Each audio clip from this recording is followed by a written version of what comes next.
A nossa conclusão aí diz o seguinte: os sacerdotes levavam os israelitas até a presença de Deus. O sacerdócio de Arão apontava para o sacerdócio perfeito de Cristo.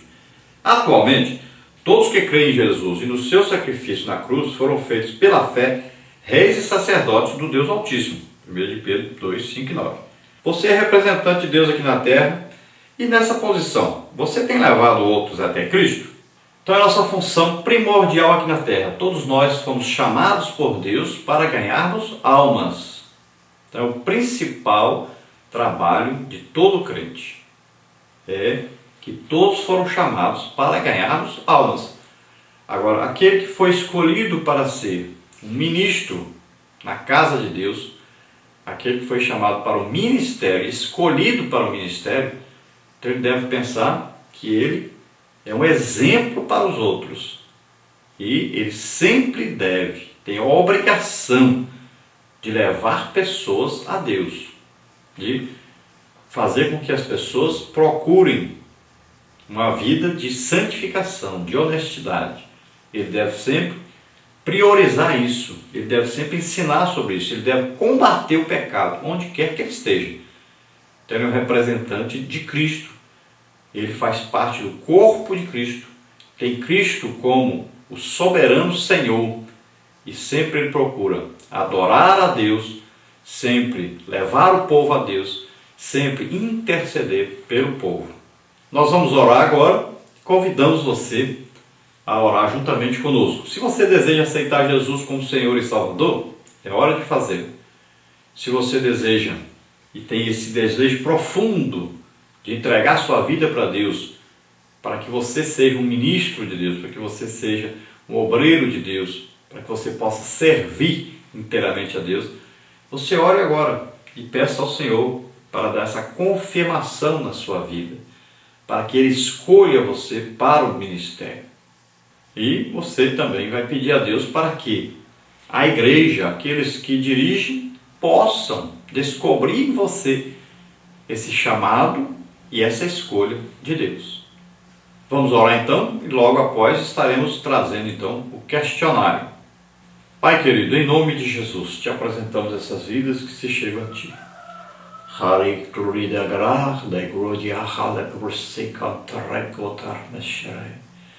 Ó Pai querido, nós te pedimos, Senhor, por essas vidas. Salva-os agora, Senhor, revela a eles a Tua salvação, revela a eles a Tua misericórdia, o Teu amor. Revela a eles, Pai, o Teu Filho Jesus Cristo, que deu a vida por nós, morrendo por nós na cruz do Calvário, levando sobre Ele todos os nossos pecados. Ó Deus, salva agora essas vidas. Pai querido, aqueles que agora se entregam totalmente a Ti, entregam suas vidas totalmente a Ti, aqueles que o Senhor já colocou o desejo de servir a Ti inteiramente. Ó Senhor maravilhoso, capacita-os com os dons do Espírito Santo. Senhor maravilhoso, ajuda-os, Pai, para que eles possam ter a decisão correta, na hora correta, que cada um, Senhor, possa receber de Ti a orientação, que cada um possa, Senhor, ser escolhido neste momento, que eles possam, Senhor, receber também a confirmação da igreja, que eles possam, Senhor, saber e ter a certeza de que estão entregando totalmente suas vidas a Ti e que eles não desejam coisas materiais ao fazer essa escolha, essa decisão, mas que eles tenham como bem supremo a Sua presença, para que eles tenham a visão de galardão no futuro, na vida eterna e não aqui na terra. Abençoa poderosamente essas vidas, Senhor. Nós te agradecemos em nome de Jesus. Amém. Glória a Deus. Estamos colocando para você o endereço onde estaremos no sábado à noite e no domingo de manhã, que estaremos lá em Balsas. Então, esteja conosco aí, participe desse trabalho. Ainda queremos avisar os irmãos que quiserem nos convidar para estarmos aí na sua igreja. Então, entre em contato conosco. Aí está o nosso e-mail e nosso telefone. Vamos então ao nosso questionário. Questionário da lição 11. Deus escolhe Arão e seus filhos para o sacerdócio. Aqui nos vídeos nós trazemos apenas as respostas corretas do questionário. Você entra no nosso site ou em outros sites que levam os nossos estudos e você na quinta-feira à noite já pode acessar e ver aí o questionário com as perguntas sem as respostas verdadeiras e sem complementar as fases que são para serem completas. Então vamos às respostas agora. Primeiro aí, texto áureo. E para o nosso Deus os fizeste reis e sacerdotes, e eles reinarão sobre a terra. Apocalipse 5:10. Dentro da verdade prática, a segunda pergunta aí para completar. Cristo nos fez reis e sacerdotes para anunciarmos as virtudes do seu reino. Agora, dentro dos comentários aí da introdução, pergunta número 3. Quais homens foram chamados por Deus para cuidarem da prática do culto ao Senhor no tabernáculo? Então, a tribo de Levi foi chamada para o serviço no tabernáculo e para o santo ministério sacerdotal. Os levitas serviam a Deus e auxiliavam os sacerdotes. Todo sacerdote em Israel era levita, mas nem todo levita era sacerdote. Dentro da parte 1 agora, o sacerdócio, Êxodo 28:15, vamos ver aí, pergunta número 4. Como nasceu a classe sacerdotal e por qual tribo eram formados? Para quem apontam? Então Deus ordena que Moisés separe Arão e seus filhos para o ministério sacerdotal.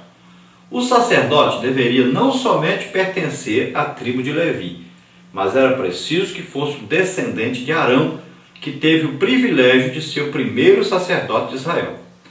Pertenciam à classe sacerdotal em Israel o sumo sacerdote, os sacerdotes e também os levitas.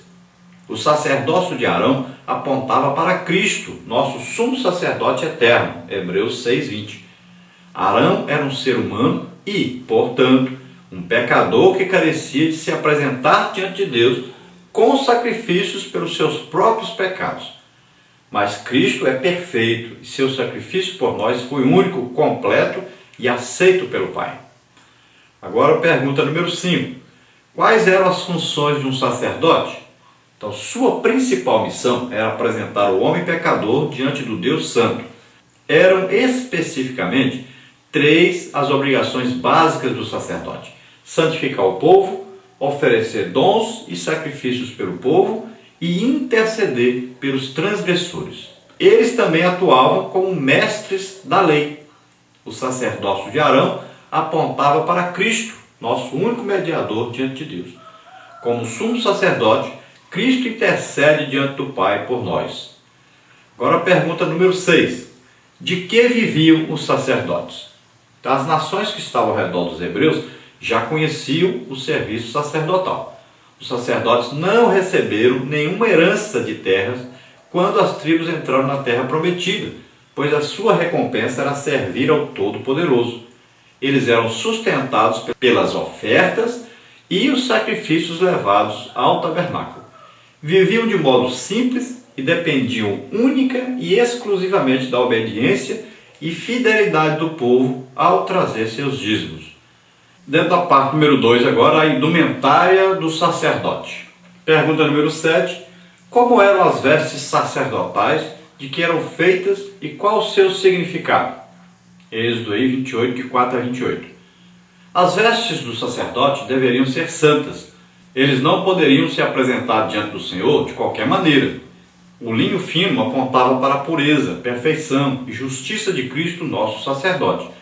Segundo a Bíblia de Estudo Aplicação Pessoal, o éfode era um tipo esmerado de avental bordado, unido nos ombros e ligados por uma faixa na cintura. No éfode havia 2 pedras de ônix com os nomes das 12 tribos. Arão deveria levar e apresentar diante de Deus as 12 tribos de Israel. Cristo carregou sobre si os nossos pecados e os apresentou diante do Pai. Sobre o éfode estava o peitoral contendo 12 pedras preciosas com os nomes dos 12 filhos de Israel. Esta peça ficava sobre o coração de Arão, o sumo sacerdote. Pergunta número 8. O que era Urim e Tumim? Para que serviam? Então eram pedras que os sacerdotes utilizavam na hora de tomar decisões. Eles deveriam carregar essas peças junto ao coração, mostrando a importância delas.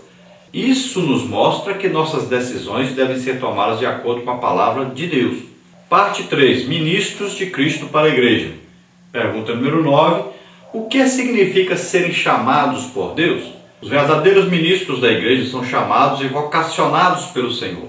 O ministério pastoral não é simplesmente um cargo ou uma forma de se alcançar status, seja ele qual for.